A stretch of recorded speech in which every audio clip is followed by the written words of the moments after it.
Donc, quand tu sais qu'il y a trop d'étudiants à telle place, qu'est-ce que tu vas aller faire là-bas? OK? Tu vas aller faire quoi dans des places où il y a trop d'étudiants? Et là, le gouvernement dit qu'ils vont baisser à 360 000. Tu vas aller faire quoi dans des places où il y en a trop? Donc, c'est pourquoi ici, je vais te dire les provinces où il y en a trop et toi, tu vas dire, OK, tu vas savoir si tu vas aller là ou tu vas pas aller là. OK?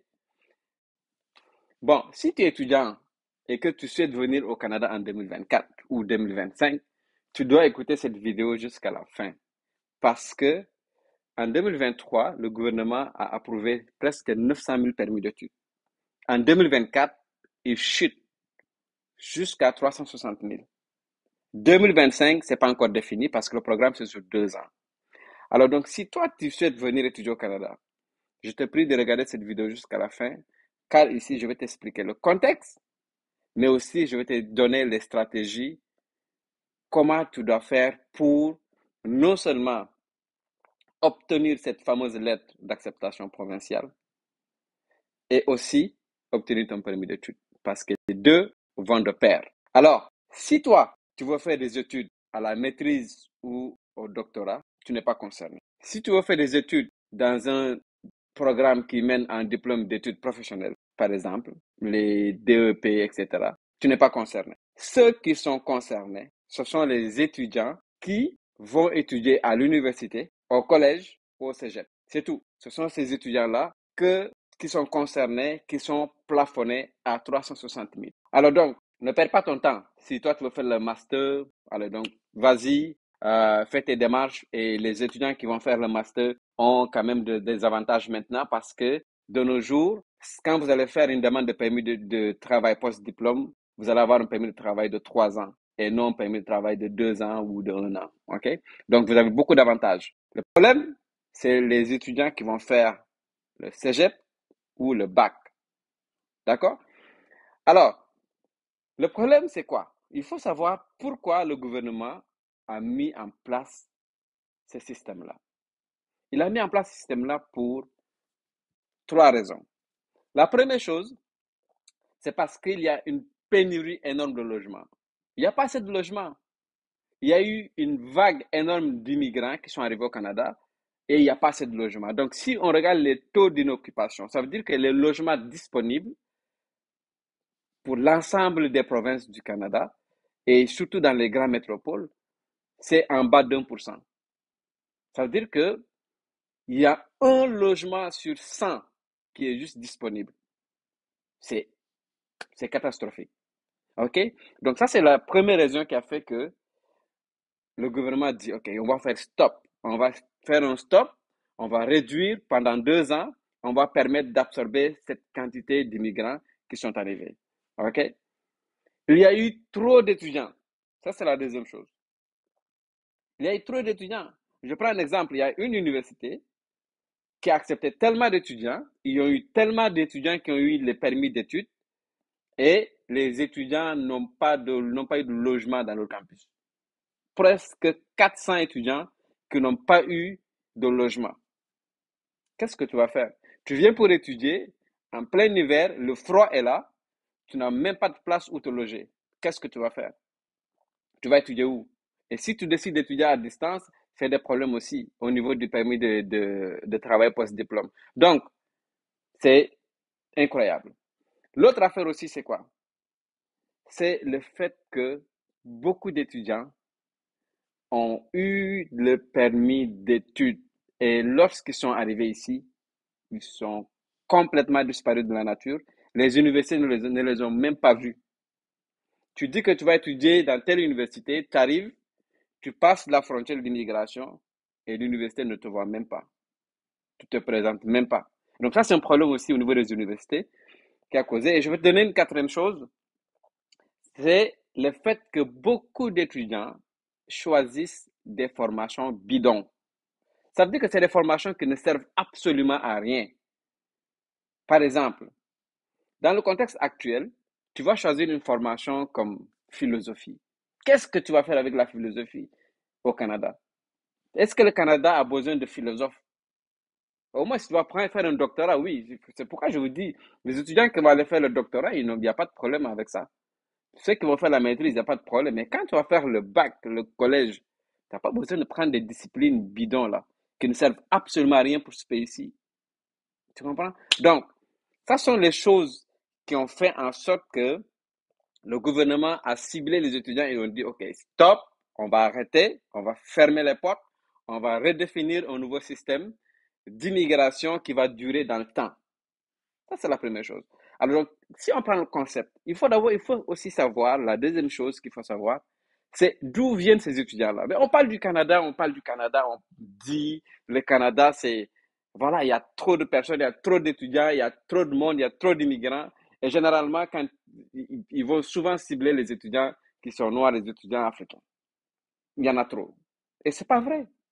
Mais il faut savoir d'où viennent ces étudiants-là. OK? Les pays qui fournissent le plus d'étudiants internationaux au Canada, là, c'est l'Inde. L'Inde, c'est numéro un. Les Indiens ont fini avec le Canada. Ils sont numéro un ici au Canada. OK? Ensuite, tu vas aller avec les étudiants chinois. Les étudiants chinois, là, sont partout, mais partout, partout, partout, partout, partout. Ils sont à Québec, ils sont au Nouveau-Brunswick, ils sont en Ontario, ils sont en Colombie-Britannique. Donc, Colombie-Britannique, c'est proche de l'Asie, donc c'est sûr que c'est facile. Mais ils sont partout. OK? Donc, les étudiants chinois ont fini aussi avec le Canada. Après ça, tu as aussi les Philippines, tu as les autres pays aussi qui sont en généralement 1% et 2%. Parce que l'Inde, comme je vous dis, c'est 41%. C'est Inde et Chine, les deux, c'est 50% de la population étudiante. Donc, vous voyez, donc les Africains, vous n'êtes pas aussi nombreux que vous le pensez. OK? Après ça, vous avez aussi, quand on prend la France, la France aussi a fini avec le Canada et la France, c'est plutôt au Québec, puisque c'est un pays francophone, ils viennent étudier dans les provinces francophones. C'est normal, ça se comprend. Vous avez aussi le Nigeria. Le Nigeria, c'est aussi 3%, OK, de la population d'étudiants internationaux au Canada. Donc, le Nigeria, donc, c'est sûr qu'ils sont plus dans les provinces de l'Ouest, Ontario, Alberta, BC, et voilà, etc. OK? Donc, ça, c'est des choses qu'il faut comprendre. Donc, ça te permet de comprendre d'où viennent ces étudiants. Donc, quand on dit, ah, mais les étudiants là, c'est les étudiants qui viennent là, ce sont les étudiants qui viennent d'Afrique, qui ont fini le Canada. Non. Ceux qui ont fini là, ce sont les Asiatiques. Asiatiques, c'est eux qui ont fini le Canada. Bon, après ça, il faut comprendre ces étudiants-là où ils vont.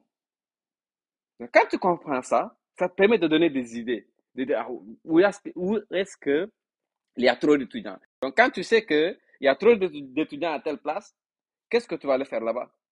OK? Tu vas aller faire quoi dans des places où il y a trop d'étudiants? Et là, le gouvernement dit qu'ils vont baisser à 360 000. Tu vas aller faire quoi dans des places où il y en a trop? Donc, c'est pourquoi ici, je vais te dire les provinces où il y en a trop et toi, tu vas dire, OK, tu vas savoir si tu vas aller là ou tu vas pas aller là. OK? Premier, la première province où il y en a trop là, c'est Ontario. Ontario, ils ont fini avec Ontario. Les Indiens sont nombreux en Ontario. Donc, Ontario, c'est pas un choix. Je ne vous conseille pas d'aller en Ontario, surtout dans les endroits anglophones. Il y a des places francophones où je vais vous conseiller, des universités francophones, parce que là, ils vont jouer avec les proportions. Les étudiants, les petits établissements francophones vont être privilégiés un petit peu. Et ça va faire en sorte que si tu vas étudier en français, tu vas avoir de la chance là, par rapport à quelqu'un qui veut étudier en anglais. Et ça, en 2024, je te le dis tout de suite, les étudiants francophones, c'est sûr que vous êtes privilégiés. Maintenant, il faut savoir où aller. OK? C'est ça l'astuce là. OK? Tu as 52%, c'est des étudiants. Les étudiants sont en Ontario. Après ça, tu as Colombie-Britannique. Tu as 20% en Colombie-Britannique. Tu as la troisième destination, c'est le Québec. Le Québec, la majorité, c'est francophone. Mais malgré ça, au Québec, tu as 50 à 60% de francophones, tu as dans les universités, mais le reste, il y a des étudiants anglophones. OK? Mais qu'est-ce qui se passe? Parce que dernièrement, le Québec là, est en train de mettre serrer la vis aux universités anglophones, là. Donc, ils font tout pour que les universités anglophones, là, ne s'en sortent pas. Donc, si toi, tu es francophone, c'est un avantage parce que plus qu'il va y avoir moins d'étudiants dans les universités anglophones, ça veut dire qu'il y a moins d'étudiants au Québec, mais plus qu'il va y avoir des étudiants francophones parce que le Québec, qu'est-ce qu'ils font? Ils ont une politique très rigoureuse pour que les étudiants qui viennent au Québec soient des étudiants qui parlent français et des étudiants qui vont rester au Québec pour continuer à promouvoir la langue française et la culture française. C'est ça. C'est ça, Québec. OK? Donc, c'est pas aussi compliqué que ça. Donc, Québec, oui, il y a beaucoup d'étudiants qui sont venus au Québec. Donc, si on prend juste en 2023, il y a à peu près 117 000 étudiants qui sont venus au Québec. Mais de ces étudiants-là, tu en as une partie d'anglophones qui vont plus venir en 2024. Et voilà, toi, tu vas avoir ta place au Québec. Et voilà, c'est ça par rapport au Québec. Et puis, tu as aussi Alberta, tu as aussi les autres provinces. Généralement, Nouveau-Brunswick, c'est 2%, Île-de-Prince-Édouard, 3%, Nouvelle-Écosse, 3%. Ce sont des provinces 1%, 3%. Donc, c'est quand même, si tu compares par rapport à la population, c'est beaucoup. Mais, toi, déjà, je vais te dire les provinces là que tu dois cibler. OK? Nouveau-Brunswick, c'est un bon choix. Nouvelle-Écosse, c'est un bon choix. Île-de-Prince-Édouard, c'est un bon choix. Québec, c'est un bon choix. Mais, Québec, là, il ne faut pas aller dans les métropoles. Ça, parce que, pourquoi? Parce que euh, l'année passée, si on prend les statistiques des étudiants, 72% des étudiants qui viennent au Québec se retrouvent à Montréal. 72%. Mais pourquoi tu vas aller, qu'est-ce que tu vas aller faire à Québec? Si à Québec, il y a une pénurie énorme de logements. Donc, ne choisis pas Québec. Vas-y en région, vas-y dans des endroits où tu vas pouvoir euh, avoir un logement et où tu vas pouvoir avoir une formation dans des secteurs prometteurs. OK, ça c'est l'autre affaire aussi. OK, donc Québec, je vous le conseille. Manitoba, c'est bon. Saskatchewan, c'est bon. Alberta, il y a une école francophone là-bas. C'est bon de choisir cette école-là. C'est quelque chose. Et Ontario, comme j'ai dit, en Ontario, il faut cibler les petites villes francophones ou les petites universités francophones. OK? Voilà. Donc, ça, ce sont ces établissements-là que tu dois privilégier. OK? Donc, si tu veux venir en 2024 et 2025, c'est ça que tu dois privilégier comme établissement.